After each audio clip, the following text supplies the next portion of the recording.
What's going on, everybody? How y'all doing today? We got another UMBA game highlights video for y'all. And this first game we got the Detroit Rhythm versus the Anchorage Black Bears. The Rhythm have been on a roll so far, and the Anchorage has not. They still miss Zaire Hyde, and they trying to figure out what to do with themselves. But getting right into this game, Cleo Rivers pulls up from the top of the key, gets the ball from the baseline, and just runs and shoots a fade, and that's a really good shot. And now Anchorage is in transition, and Martinez hits that three off the assist, and here goes Remy Victor. He's trying to take Nico Jones one-on-one, and I guess Isaiah Berry just decided he wasn't going to block this shot because trust me, he blocked plenty, but that he just decided that he didn't want to contest that one. And Remy gets that bucket, and now Remy puts a move on Kareem Clay, and that's in there. 21-16. Anchorage is playing surprisingly well in this first quarter, because a lot of people said that they wasn't really gonna do nothing against the Rhythm, but they definitely doing something right there. Loris Payne with a reverse dunk that goes down right there, and Misato Yuki double jab, and that quick first step was insane.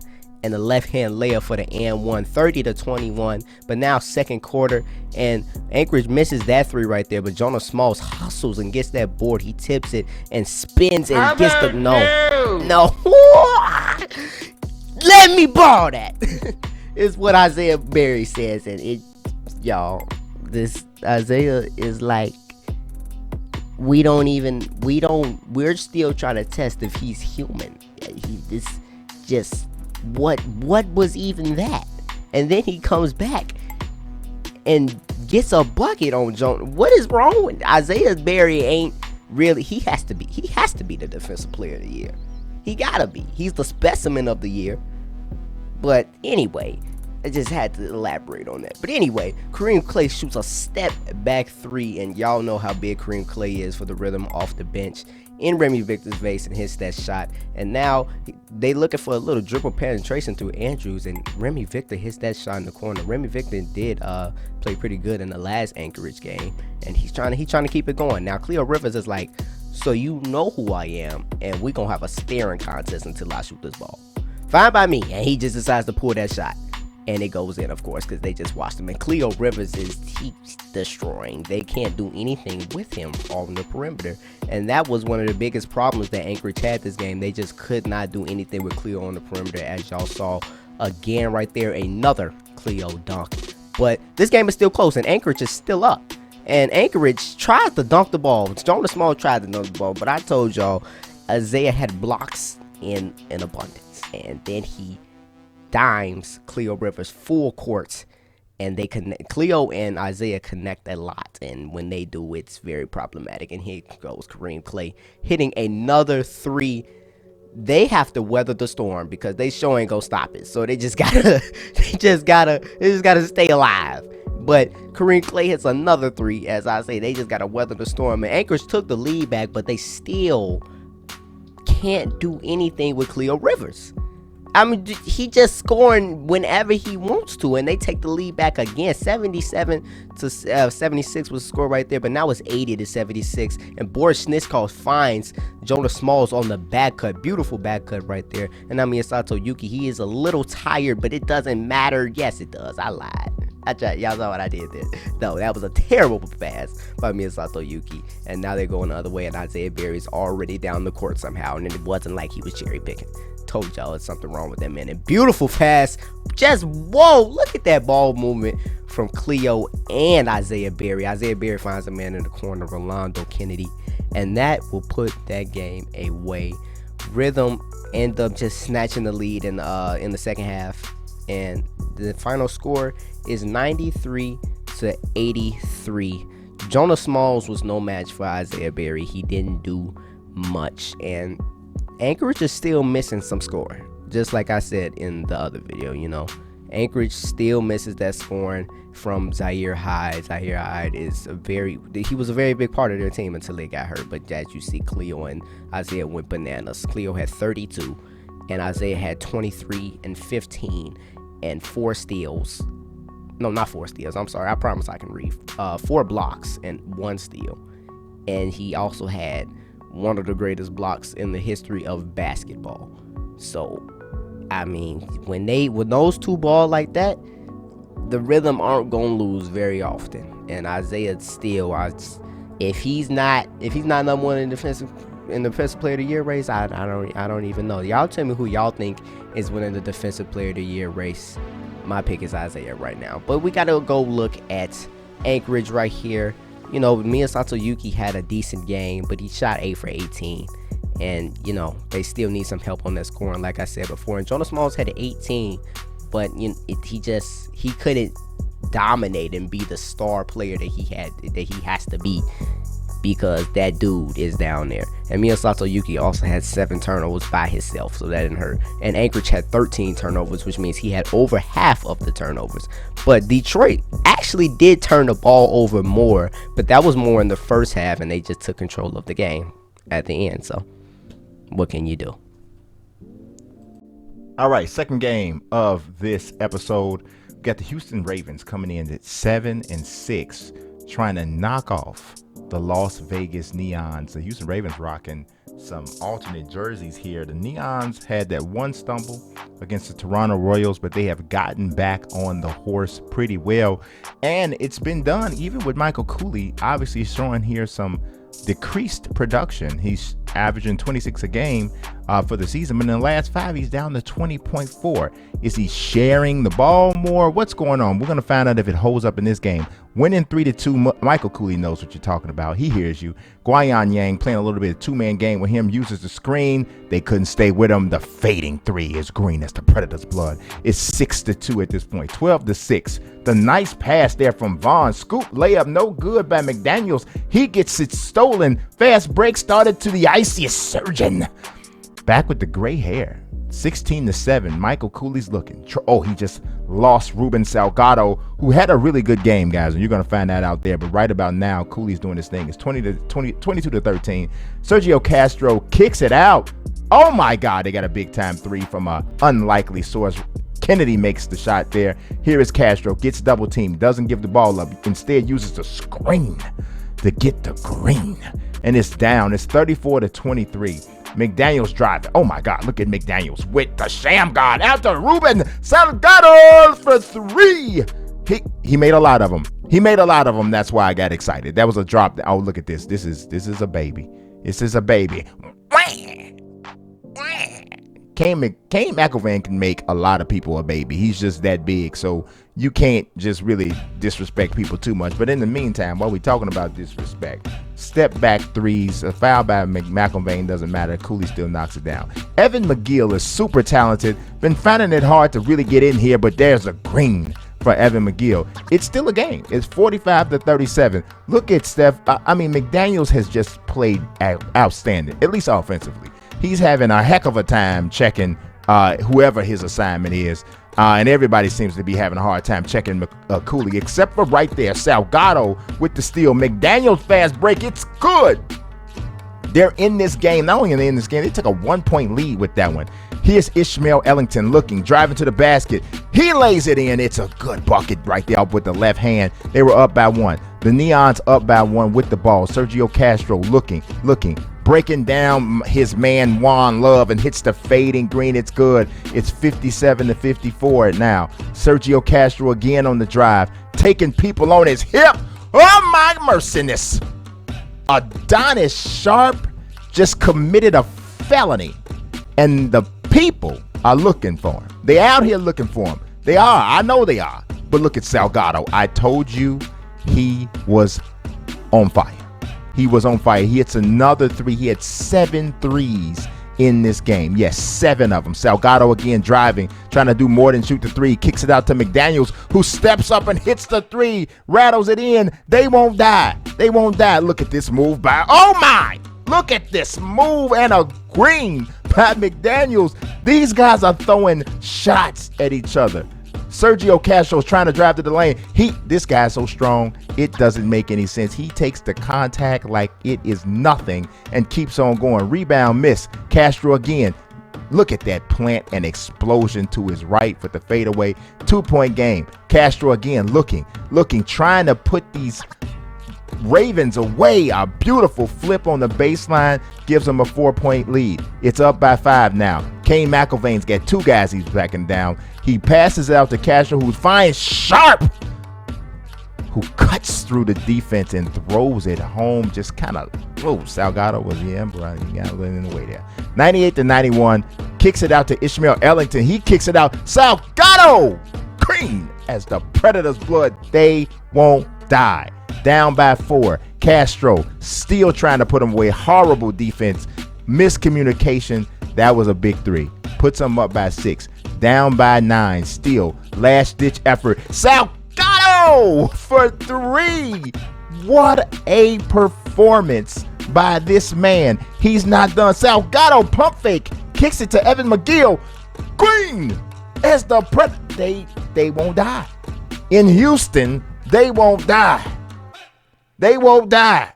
I mean, they are putting on a show here, but still down by 5. Castro, is this the death blow? Is that the death blow? I think it just might be.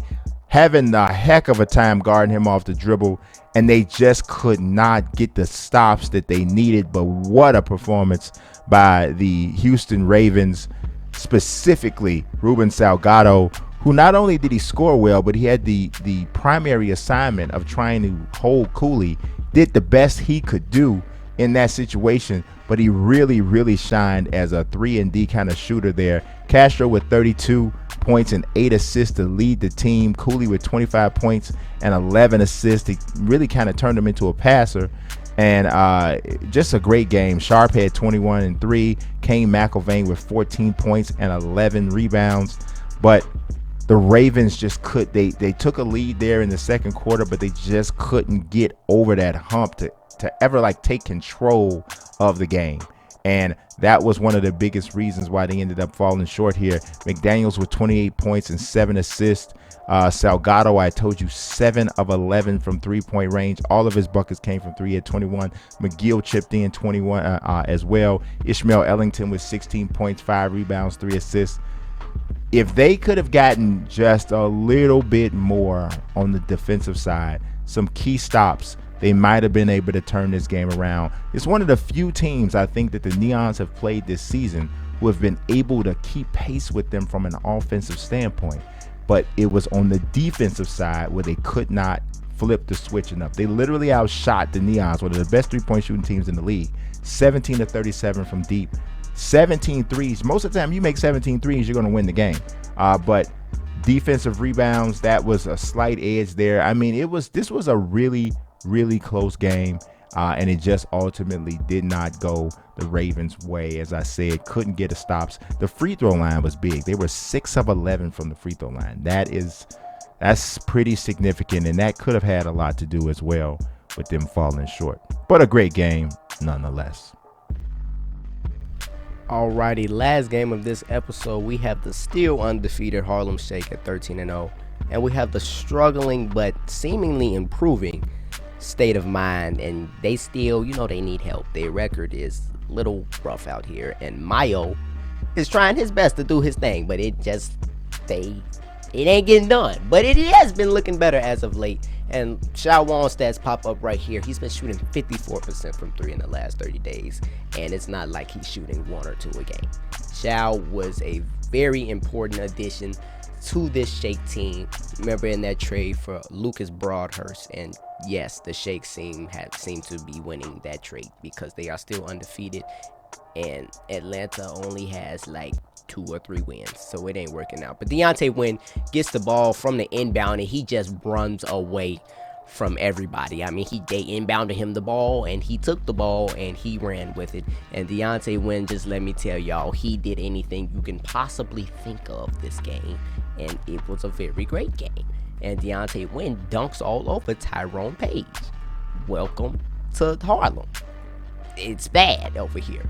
Israel Forrest hits that 3 on the elbow right there, and State of Mind are hanging on a little bit. It's 15-7, but they doing their thing. And Mayo gets that wraparound layup right there. And like I said, they doing whatever they can, and then they cut the and actually end up taking the lead. And Callum McFarland doesn't care though, and he comes in and does his job off the bench and makes this a tight game. But here comes Alexander Gallegos and dunks the ball right there. And this quarter was very even. They ended in 19-19, but here comes Carlos Chaney, who has proven to be a big part of this State of Mind team. He can shoot that ball.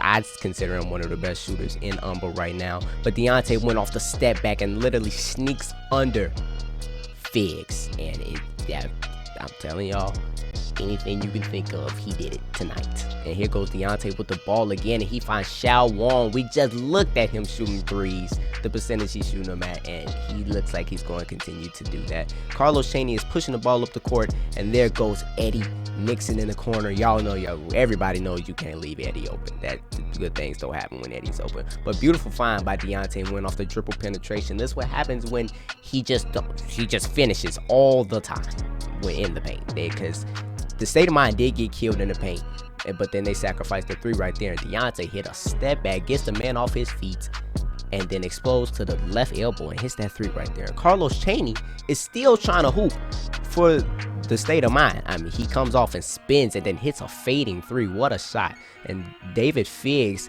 puts Keon Puckett all in the basket. Keon, bad things happen to Keon every day. I mean, he be balling, but like he get put all up in the basket every day. And this is still a close game. A lot of people didn't expect this game to be close, and for a good reason. But Deontay just muscles the man right there, and it's got everything you can think of. He done did it. Mayo Chin walks into the paint right there, and that's a good, nice layup. But now it's 59-56, and Mayo is still looking for something. They still trying to find a way to stay in this game, and they actually think they can win right now, because this game is still a tight game, because as he finds Israel Forrest right there. But here comes Callum again, hitting the crazy shots that he tends to hit, and he was tired and all, but he still hit it. And Carlos Chaney turns the ball over in front of Adam Hoover. Adam Hoover plays that defense, and guess who? From three. Xiao Wong hits another one, 71-74, fourth quarter, and Deontay Wynn pops out for three, but he actually misses, and Keon Puckett has his back, but none other than the man Xiao Wong for three again. And Deontay Wynn is now pushing the ball full court, and he spins past Gallegos and gets the continuation and one off of the Gallegos reach.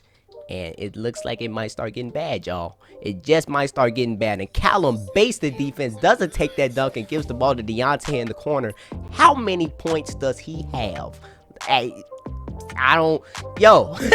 What's going on here? And oh my goodness, Deontay, remember what we was talking about Isaiah Berry being a specimen?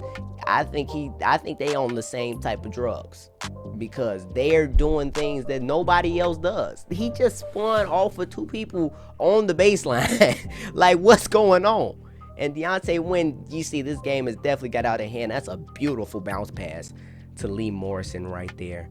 And this game did end 112-87. One of the State of Mind's biggest problems in this game, one, of course, they couldn't stop them. But two, they did not shoot good from the free throw line. And, free throws are generally not included in highlights. So that's one of them things, you got to watch the game to see. But they definitely did not do that well. And there was nothing to see on the line, because they didn't make any.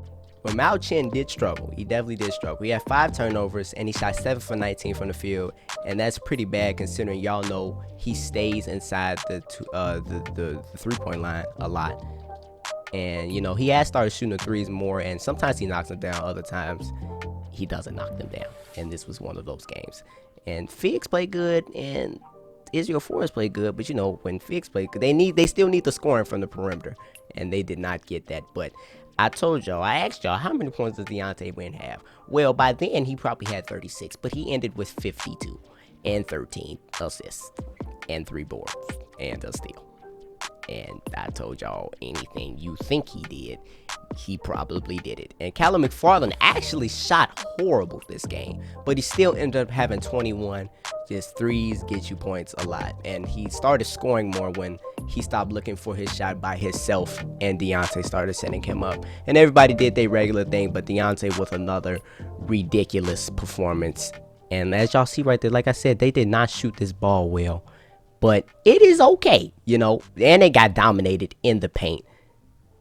But that's normal for the Shake because as frequently as Deontay dunks the ball and he's able to distribute the way he distributes, and they didn't work it. It didn't work out. It straight up did not work out for the State of Mind. But they did give the Shake a more competitive game than expected. They stayed with them through the first through third quarter, and then the fourth quarter they just got blown away. But I'm gonna let y'all in on a little something. I have been hearing a lot of powerful rumors from the Chicago State of Mind's camp. And I'm talking like it's going to be some major changes. It's a rumor, so I shouldn't say it's going to be, but I've definitely heard that it might be some major changes coming to Chicago. I'm talking colossal titan, like major changes to Chicago. So I would advise y'all to stay tuned and see if anything happens with this team, because they keep improving, but they trying to take the next step because they don't even have a playoff spot right now. But like I'm saying, stay tuned, y'all, and peace out.